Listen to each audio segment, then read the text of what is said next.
Патоказите за отварање на првиот кластер фундаментални вредности се во подготовка. Политички добро е во нив да се вклучи опозицијата, а технички треба да ја покажат подготвеноста на земјата за имплементирање на европските вредности.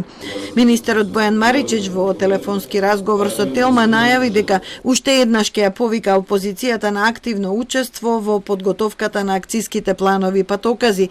Маричич ќе побара подпредседателот на ВМРО ДПМН Александар Николовски на оваа тема да закаже посебна седница на Националниот совет за евроинтеграција со кој председава. Опозицијската партија се уште не ја добила поканата, затоа можноста за нивно учество во оваа процедура ја сметаат за хипотетичко прашање.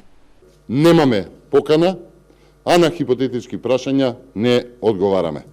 Почнувањето на преговорите со Европската Унија, односно отварањето на првиот кластер фундаменти, не е можно без патокази.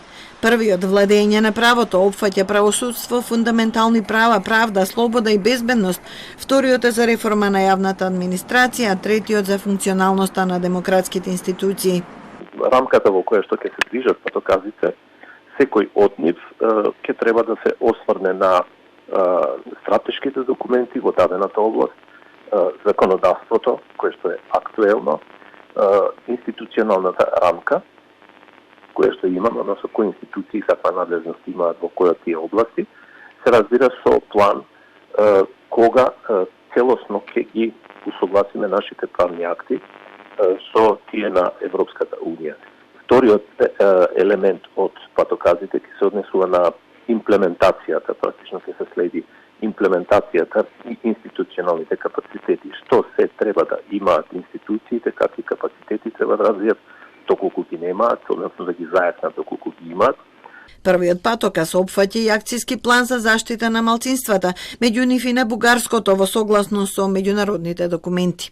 Акцискиот план не е за заштита само на бугарското малцинство, туку е акциски план за заштита на правата на малцинствата или заедниците, што значи за сите.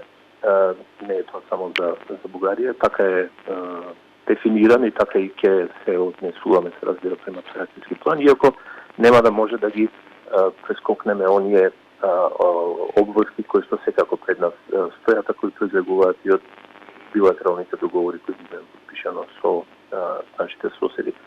Македонија го чека финалниот извештај на Европската комисија кој ќе содржи и заклучоци и препораки. Ќе одговори во септември или октомври со овие патокази и акциски планови, во чија подготовка би требало да учествуваат сите релевантни партии. До тогаш ќе биде познато и во која фаза е процесот на уставни измени.